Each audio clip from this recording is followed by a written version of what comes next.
Okay. Let me see if everything is okay.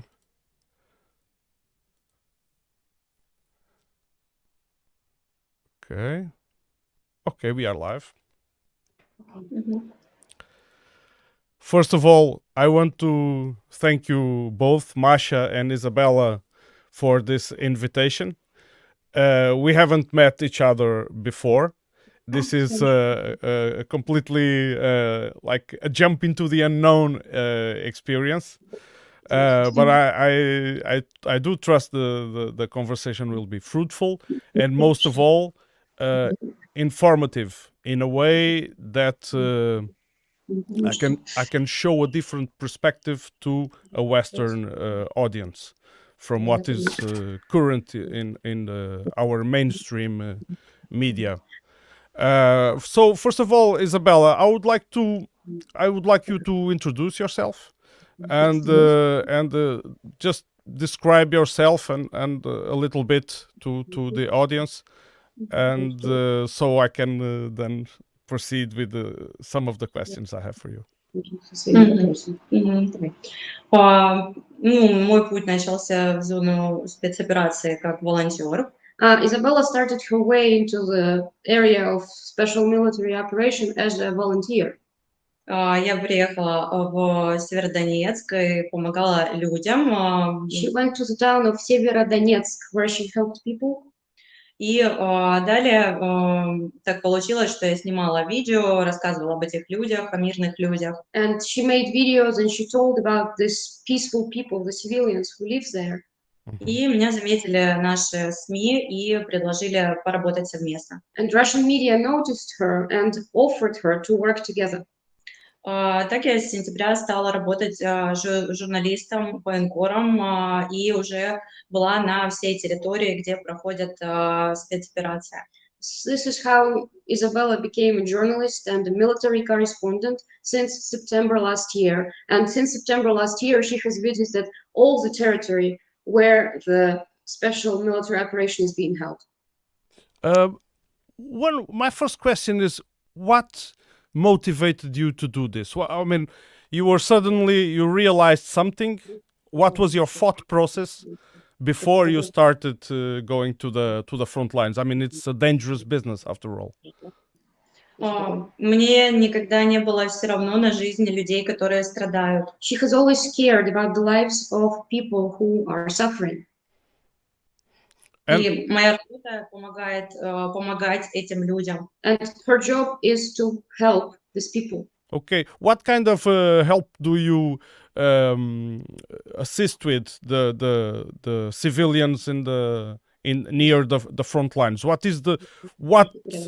are the biggest requests these people have to you? Ну, во-первых, по роду своей деятельности я езжу как раз по тем зонам, где живут такие мирные люди, говорю с ними об их проблемах. Well, first of all, she needs to say that because of her job, she goes exactly there to visit the civilians who live next to the front lines, and there she talks to them about the problems that they have.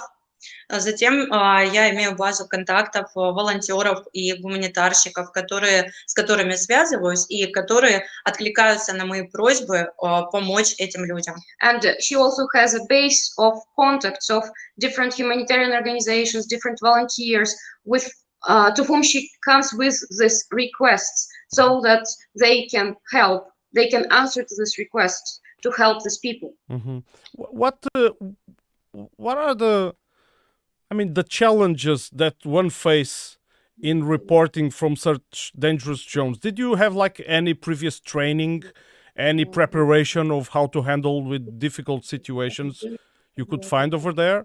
Like with for example, people who could be injured, or you yourself could be injured? Нет, я училась самостоятельно, я просила людей, которые разбираются. No, Izabella had to learn these things herself. She didn't take any courses. She asked people who know how to do that, what she should do. И также, как вести себя, ну, это должен быть склад характера такой, ты должен спокойно реагировать и быть уравновешен. Well, what is important is that you as a person, you should have such a character that in times of danger or problem or trouble, you remain calm Yes. and not Yes, I understand. It's obvious some of these questions come from me, a person that never experienced to be near a front line, and I'm genuinely curious about how things fare there. I had the possibility in the past to interview an American citizen called Russell Bentley that lives in Donetsk. And he told me about his experience. I'm sure you know his story as well. And but I didn't. I still want to know more. And when I saw the work of Izabella, I immediately my curiosity told me that you must speak to this person in order to understand her motivation and her experience. So please forgive if some of my questions seem a little bit naive or of someone who is a little bit uninformed of the reality. After all, I am on the other end of Europe. How do you but you don't have any special preparation, you just said, but how do you prepare emotionally? Have you seen a lot of dreadful scenes? For example, I'm sure you talk a lot with people that lose relatives, that have a lot of pain, emotional pain in their lives. How do you that must deal a lot of emotional damage to yourself. How do you deal with that? Ну, я ребенок 90-х. В России в 90-е было очень нелегко, поэтому... Isabella is a child of the 90s in Russia. That was a very challenging time in the Russian history. Yes, I am aware of history. Поэтому...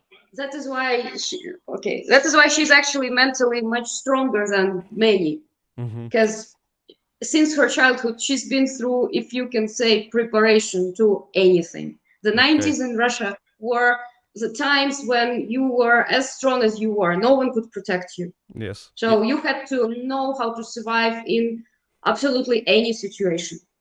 Yes, because it was... Oh, I'm sorry, I didn't want to interrupt.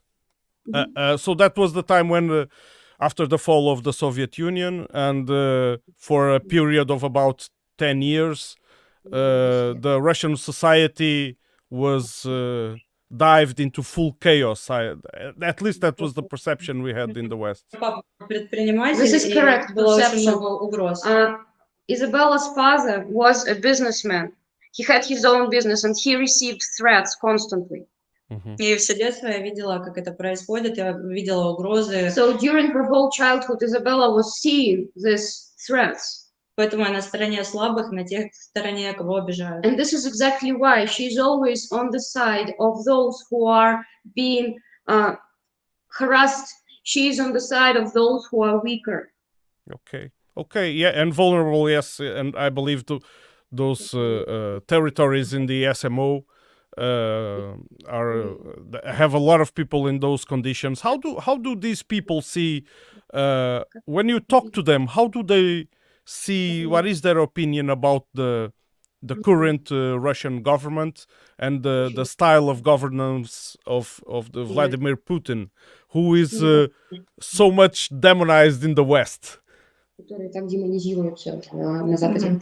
Ну вот приведу в пример историю из города Новая Каховка, это Херсонская область. As an answer to your question, Izabella wants to give an example from Novaya Kakhovka. This is the town in Kherson region. И я встретила женщину оттуда совсем недавно, неделю назад. Just 1 week ago, she was talking to a woman from this town. Ее квартиру прямым попаданием разбила. Она осталась без жилья. She is now homeless because there was an arrival right into her flat. Arrival means a missile or a rocket hit her flat. Yes. Arrived there. Yes, an arrival, or an artillery shell. Yes, I arrival. understand, yes. Но женщина говорила, что ждет мира, что верит в мир, на стороне России. And this woman said that she believes in peace, that she is looking forward to peace, and that she is on the side of Russia. И что квартиру они смогут новую получить или отстроить, а главное то, что будет российский мир, так она сказала. And she said that the new flat will be given to me, as it will be possible to rebuild the new flat, but the main thing is that it's going to be the Russian peace. Okay. Have you been in recently in former combat scenarios like Mariupol?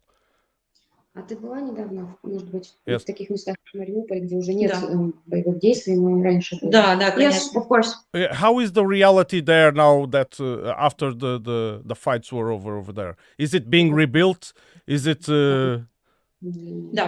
Да, очень активно. Very actively being rebuilt. Mariupol is being rebuilt very actively. С сентября я туда езжу прошлого года. Since September last year, Izabella regularly goes there. Наблюдаю, как происходит восстановление, отстраиваются новые жилые кварталы. And she sees this rebuilding process, how new houses, new streets are being built now. Люди не платят за коммунальные услуги People сейчас. do not pay for any utilities at the moment. Получают пенсии. People get their pensions paid. Я заходила в эти квартиры, смотрела. Izabella visited this newly built buildings, this newly built flats. She saw them.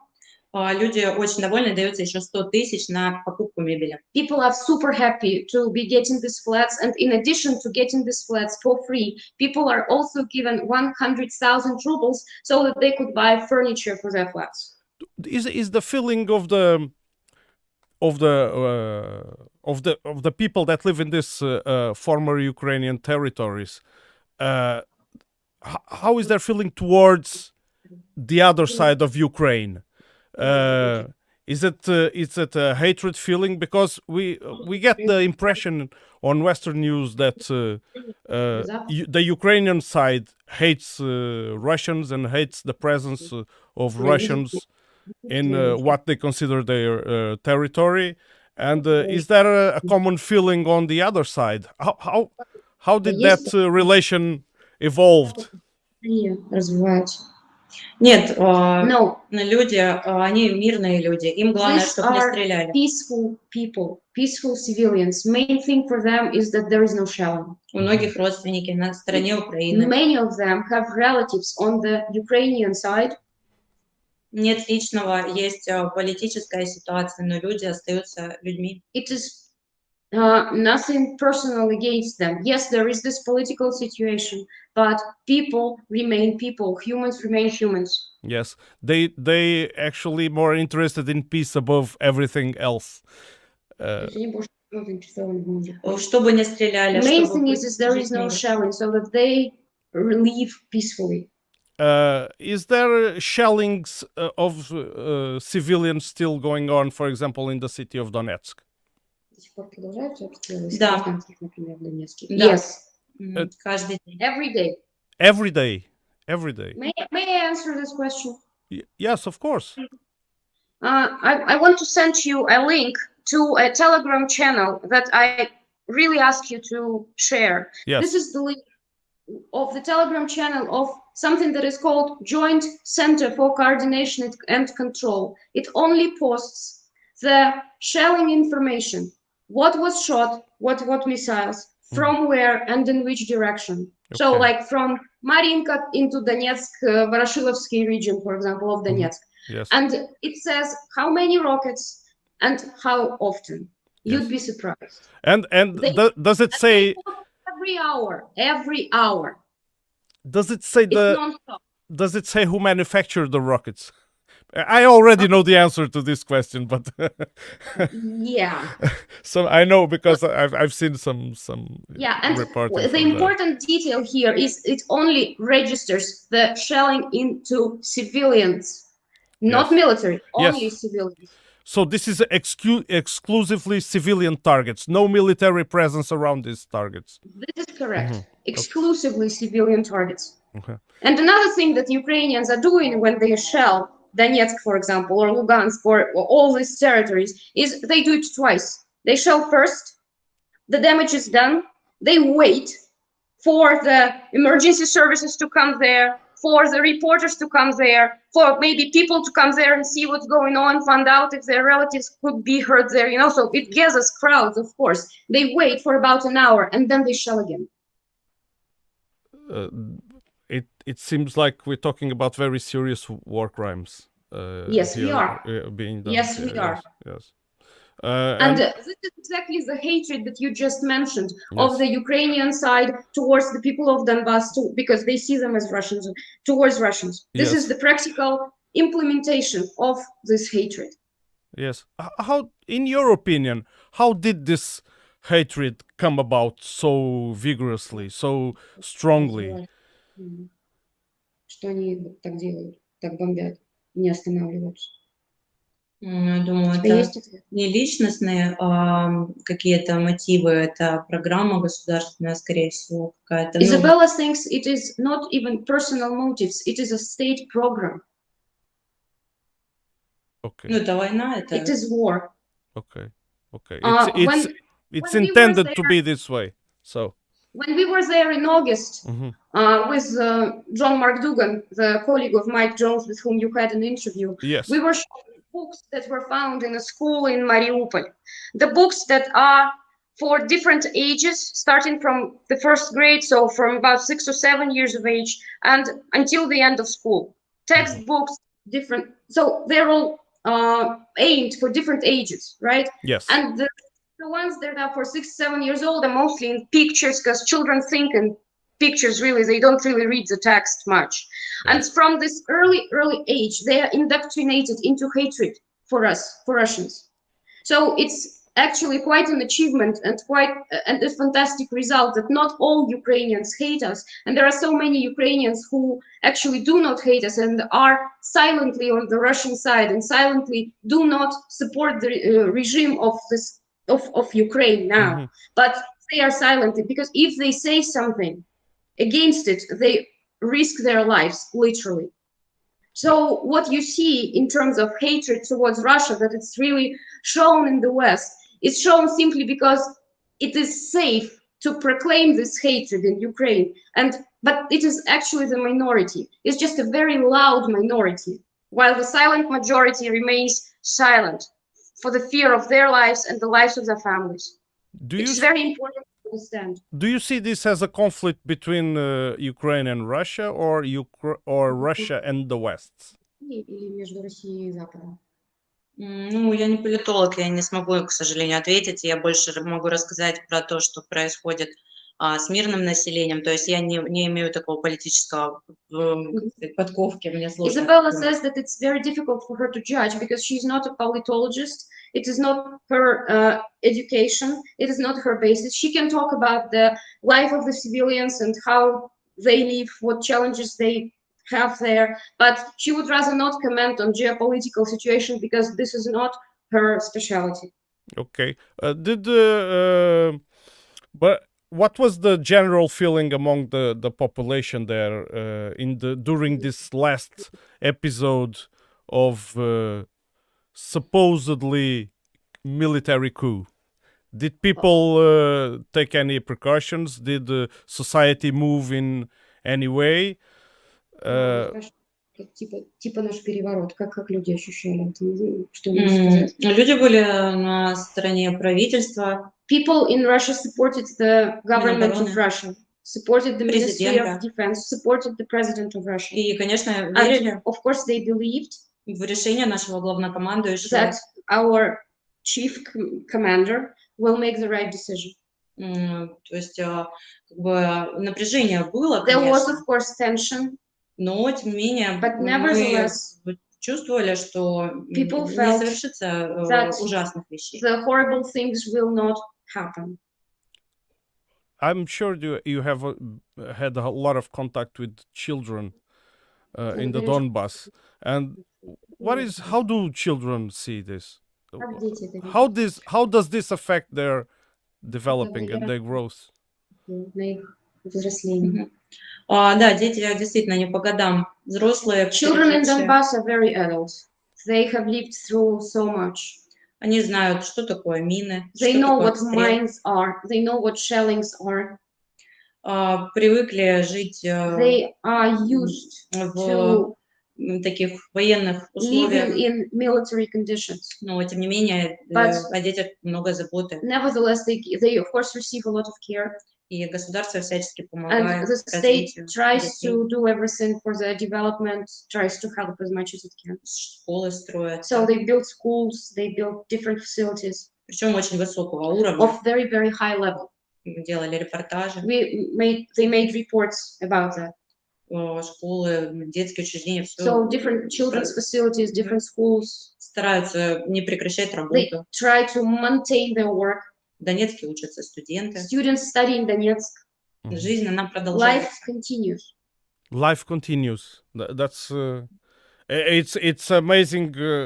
I find that amazing because I would imagine that a city that has been under shelling for so many years now, people would try to go away, but that is not the case. They remain. They generations remain and work there. How does that happen? What's on the mind of the people to insist in staying, risking that one day one shell just follows next to them? Потому что это земля, где жили их Because родители, this is the land бабушки, where their grandparents lived, then where their parents lived, where they live now. It is their land. И здесь их связывает очень многое с их семьей, с продолжением их истории. This is so much that connects them to their family, to their history, to continuation of their history. Говорят, что у донбасских людей характер как сталь. They say that the Donbass people have character of steel. Stal, yes. Yeah, stal. Russian word is stal. Stal, Yes. It is. I repeat myself. It is amazing, but in the same trend of thought, I would ask: is it easy to find the people with the different expertise, like doctors and teachers and nurses? These people don't try to go away to other cities to have better pay, and or how? Много таких людей. There are many people with different expertise who stay there and also who actually come there to work, to help. Вот, например, даже электрик в For example, Александровке. in Alexandrovka town, Это there is близко очень к it's Марьинке. very, very close to Mariinka, Yes. Обстреливает. Yes. from where they shell.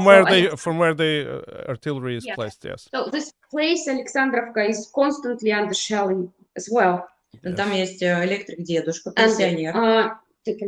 Да. And Izabella, for example, made a report about an old guy, he's an electrician, he's a pensioner already. Который под обстрелами восстанавливает электричество. Under these shellings, he restores the broken cables, he brings electricity back to people, he doesn't stop. Его сын погиб при обстреле. His son died under the И shelling. невестка. And the wife of his son died under the Он shelling. видел разорванное тело Saw сына. the dismembered body of his son. И после этого решил And посвятить after себя that, людям. he decided that he will devote himself to serving of his people. How? И все его знают. Everybody knows him. Он популярен очень, и даже батюшка за него And всегда молится. even in churches, they pray for him. Потому что только один он Because he's the only one людям помогает who восстанавливать is helping электричество. people to rebuild electricity lines. Okay, that is. How close have you been to the front lines? How close are you allowed to be to the front lines? And what kind of care or who ensures your safety over there? Обеспечивает твою там безопасность. The answer to your first question, how close? 150 meters towards Ukrainian positions. Oof. Ну, это самое близкое. That's the closest Я была. where she has been. Бить может везде. But you can be killed anywhere. Yes, of course, the artillery fires a lot of kilometers away. And the military with whom Izabella comes to the front lines are the ones to secure her safety for as much as is possible. People in the West, it's often spoken in the mainstream Western media that Russians don't have any possibility to express this content and to express a different opinion other than the state opinion. I ask you frankly, is that so? Нет, у нас более свободная страна, чем Европа. It is not so. We are a country that is freer in this respect than Europe. Yes, I do notice extra censorship in Europe as well. But I mean, since the start of the SMO, it's been said the way European authorities has been behaving. Yeah, even YouTube that has blocked everybody. Yes. Мы не можем выразить, We наоборот, свою are позицию на unable to Западе. show our position to the West at all because it's all blocked. А в Okay. России мы можем говорить обо While всем. in Russia we can talk about anything, and we clearly see the Western position in Russia, for example. Yes, you can access every information from the West in there easily. К любому источнику информации западному подключиться и посмотреть. Мы. Да. Ну, У нас есть доступ. In Ah, general, in general. We have Yes. We have access, yes. да. It is not blocked. Okay. That is very interesting to know, and I refer this because this is one of when I have discussions with friends and colleagues. This is one of the first things they mention is that in Russia they have no freedom, and so we have to support this fight because this is freedom. Потому что она за свободу. This is freedom against dictatorship. If you had the chance to speak to a person that thinks like this, what would you say to her? С таким человеком разговаривала, кто так мыслит, что бы ты ему сказал? Я думаю, мы поработали бы вместе, и я показала, что у нас в стране очень можно и легко работать журналистом. И Izabella says it would be great to work together with such a person, and she would be delighted to show how easy it is to be a journalist in Russia. Okay. то есть вместе поработать, не то чтобы So на that практике показала бы, this как person мы would работаем. in practice see how we work and what freedoms we have. И прогуляться по городу, можно поговорить с людьми, опять же. She would take this person for a walk along the city so that this person could talk to any person he meets in the street and get their opinion. Would you advise Western people to visit Russia? Западным людям посетить Россию. Особенно Донбасс. Of course, especially Donbass. Is it possible to go there? Is it? I mean, for example, someone with a tourist visa lands in Moscow and wants to visit Donbass. Can he do that? Yes, you can. Okay. Don't give me And any people who- ideas. Итальянские приезжают наши Italian товарищи. journalists, our friends, Работают. come work there. Поэтому легко. Yes, I'm sorry. I don't want to interrupt. You were saying? So yes, it's easy. It's absolutely not a problem. Okay. Have you noticed any increase in security, for example, in borders, airports, more than before the special military operation? Is it more tight now, or things are as before? Не было. Просто, В смысле, где там? ну, на Донбассе... Well, ну, Izabella спецоперации never не было. went to Donbass before the special military operation began. Okay. So it's impossible for her to compare. To compare. Yes. How is the, for example, in the everyday life in Donbass? Do people can, for example, in terms of production of food production, are they able to do that still there, or are they very reliant on the Russian side for the supply chains? Донецкие кондитерские изделия очень вкусные, Of хлеб, course, they молоко. maintain the production of food. For example, the sweets in Donetsk that are produced in Donetsk are the best. They have great dairy products, Мелитопольские молочные great продукты. bread, or the dairy products that are produced in Melitopol. Isabella just loves them personally. Замечательные кафе Great работают cafes везде. work there everywhere. I hear Melitopol is the city of honey. Melitopol город меда. Ну, возможно, я не пробовала мед, я She hasn't tried honey, but maybe. No, it was I from a podcast from the Duran. I don't know if you know this podcast. Someone was saying, telling about the history of the names of the cities, Mariupol, Melitopol, and that Melitopol translates. It comes from the Greek and translates the city of honey. Как интересно. That's a very interesting. Okay, it was. I'm quoting Alexander Mercuris from the Duran. So, Okay. can you, for example, have you ever? Did you ever get injured while you were doing your duty as a journalist? No. Like from shrapnel flying by and. Слава богу, нет. Okay. Luckily, no. Thanks God, no. Luckily, yes. How do you do people hope there that the conflict will last long? Are people just losing hope, or do they think that things can improve in the near future in terms of peace? Просто живут в этом всем. Они просто живут. They're somewhat fatalists. They just remain in this situation. They survive the best they can. They continue living Конечно, there. все хотят Of мира. course, everybody wants the peace. Mm-hmm. Everybody wants peace to come. Но прогнозов никто не But может no делать. one can forecast anything. Okay.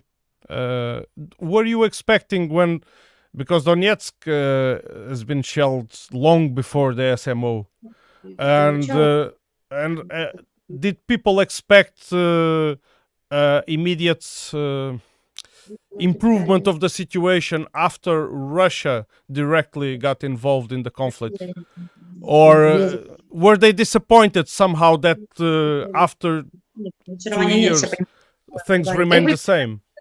Everybody understands how difficult this fight is. So it's not like it's disappointment, because they understand that it wouldn't be possible to do it quickly anyway.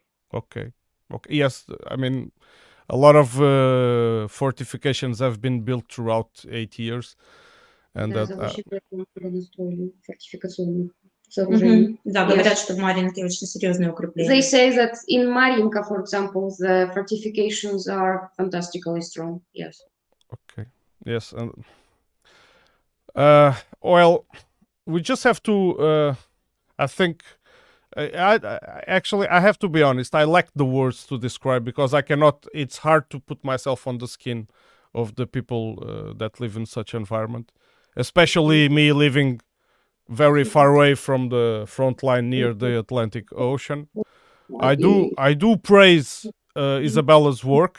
I think it's very brave, and if you had, for example, an invitation to go, for example, to an interview on the BBC, would you accept that? Интервью сделать. Ты бы приняла такое приглашение? С какой целью это было бы приглашение? With what purpose do you mean? With the purpose of describing the reality that you've been living through. Просила, чтобы описала ты ситуацию как есть. Да, как есть, но если их цензура это позволит, потому что я не знаю. Yes, she would, but she's not sure that their censorship would allow her answers to be heard. Or maybe the speech could be like taken out of context. Или, может быть, они бы нахватали всего из контекста. И такое может. That is also possible. Is there a I really wanted to get the feeling of what do people think when they think of foreign people that live in Europe, especially people that live near the front line. I mean, what is the general feeling? Do they welcome people? Однажды мы приехали Once на Херсонское we направление, were at the Kherson direction, Yes. и я была с моим приятелем, итальянцем, итальянским корреспондентом. Isabella was there with her friend, an Italian war correspondent, Italian journalist. Они никогда, люди, это была деревня, и люди It никогда was не a видели small иностранца. village where the people who lived there have never seen a foreigner before. И они замучили его They вопросами were torturing him with questions. и просили They поговорить на итальянском. asked him to speak Italian to them. Они очень благосклонно относятся They were к very иностранцам, это интересно. interested in seeing a live foreigner, and they accepted him completely with all their curiosity and interest. Но ближе к передовым у людей, допустим, даже не всегда телеканалы работают, им трудно понять. You see, when people live close to the front lines, it's not like they have good television or internet connection. So it's very hard for them to understand what people say in Europe. They don't know. Им тяжело составить It's hard for понимание, them to картину. make the picture and understanding about Europe. Они живут своей деревенской жизнью по большей части. They live with their simple village life. They have their chickens to raise. They have their goats to milk. Они далеки от They большой are very политики. far from big politics. Okay. Они хотят просто, All чтобы they не было want is прилетов, that there would be no shellings и чтобы был мир. and that it would be peace. Mm-hmm. I wanted to ask one of the last questions was about the integration of the former Ukrainian territories in the Russian territory, and I would like to know your opinion about the perception of the people on this, because there is a lot of allegations on the West that these referendums that were made were not valid or somehow fake. Do you know or do you have any opinion on this matter? Да, мы два братских народа, We и are two brotherhood nations. люди предпочитают быть с теми, кто одной верой с ними. People prefer to be together with those who have the same faith with them, the same religion with them. Люди ближе к России. People are closer to И Russia. они уже стали Россией. They became Russia. Вот Вторая мировая война, наши дедушки, Like украинцы, take русские the вместе Second World боролись. War. Our grandfathers fought there together. Our Ukrainian and Russian grandfathers, they fought together. И люди говорят на одном языке с нами. We speak the same language. Поэтому что-то такого критического я не замечала. So she has never noticed anything like critical. Yes, I understand. I see. And now I wanted to ask an open question. It is a message. I wanted to ask you actually both to leave a message to the Western audience about all this. Do you have I mean anything, because I am to blame for any flaws, any particular subjects that you might be interested in talk and I haven't brought up, and so I leave this open space to any declarations that you want to make. Прежде всего, меня волнуют судьбы мирных людей, потому что все происходит ради людей. First of all, Isabella cares about the fates of the peaceful people, of the civilians, because all this that is happening for them and for their better life. И, допустим, итальянские люди помогали недавно совсем больнице города Мариуполя. For example, just recently, people from Italy helped a hospital in Mariupol.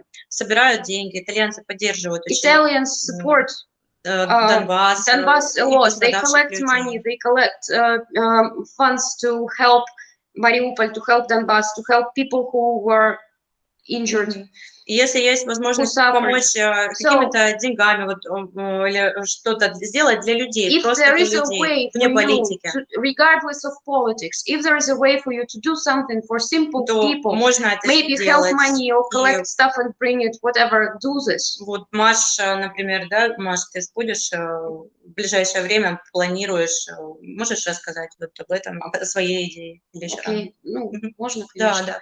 да. For example, Isabella asks just me to answer this because we are collecting money the way we can. Right now, we do it through a Buy Me a Coffee site where people can easily and relatively anonymously, so that it's safer for them, donate for the cause. All this money is used for purchasing of different necessities, food, hygiene stuff, whatever is needed. Or, for example, lawnmowers, because there are a lot of petal mines and they're not visible in the grass. Yes. So it's super important for every kindergarten, for every school, for every yard to have a lawnmower so the grass remains as low as possible. These things are obvious when you live there, but you don't think of them when you don't. You don't think. And if you say, okay, I bought 10 lawnmowers, then people might say, why? You could have brought them bread. But they need the lawnmowers even more. You know, it's that kind of things. So we do this collection of money through Buy Me a Coffee site, and then there is a way to bring this money in and use it here. There is I have a little Telegram channel, and there is a file, an Excel file on Google Sheets with complete report, so that it's absolutely transparent and people can see what was purchased, what was done. Okay. Yes. I ask you then afterwards to send those links to me, and I will share on my social networks. Thank you. Yes, with Isabella's help, we do this door-to-door delivery. We know because she goes there all the time, and she knows exactly, for example, in which village they need pampers for old people, for example, in which village they need what, and we go precisely to these people and give it. We don't leave it just in a warehouse somewhere, because it is not possible for them to come to a warehouse and pick it up. Yes, you have to go directly to the houses. Stuck in their houses, and they have no transportation. So we go and we just deliver door to door what is needed. And with Isabella's help, we know where to go and what to bring. Okay. Yes, this is actually important, and as you said, if you're not there, you do not think in such way. You just think, just put the things in a warehouse. People go there, and normally people think that people just want food, and they have many other needs, like the ones you just mentioned, like pampers for all the older folk. Or for example, food for animals. For animals. People leave animals behind, and there are so many dogs and cats that are left behind. And for example, the village is empty. Out of 1,000 people who lived in the village, only 100 remain, and they try to take care of all these animals who are left behind. So they constantly ask for bags and bags and bags of food. Animal food. You know, it's just the way it is, and often people don't think about it, that it's all needed. I do thank you very much for your time. I know that you are busy, and I especially thank you because being a small channel like mine, which was not intended when I began to do it to the international scene, I will develop it more in that area now. Best of luck to you. Thank you for spreading the information. Thank you for giving us a chance to deliver our side of the story to Europe. Well, I hope we have more chances like this, because every time subjects come up, I really hope, and I can count on you and that you to come to the channel and talk more and give your accounts of the things that are happening there, because this is very useful. I don't know of any conflict that can be settled that people can only hear to one side. Both sides have to be heard all the time. This is the way I think, and for that I'm very grateful for you. I just hope YouTube doesn't go after these things. I hope not, because there was no I mean, they talk about hate speech like they did to Mike Jones. They arranged Yeah. these channels for, and I was like, Mike Jones hate speech? It's Yeah, nothing. one of the examples of hate speech in Mike's channel was his review to a bukhanka. Yeah. Because it gets, you know. Ah, This is the engine. This is the steering wheel. This is how the windows don't really work. Hate speech. a Buhank is actually my dream van. One day I'll have one. Careful with your dreams. I know, but it's impressive how they maintain the design after so many years, and that's why I feel attracted about the old Soviet design. Once again, thank you very much. I won't take any more of your time, Izabella and Masha. It was a real pleasure to talk to you, and please keep doing what you do, and see you next time. Okay, thank you very much for Bye-bye. having us. Thank you. Best of luck. Bye. Bye bye. Bye.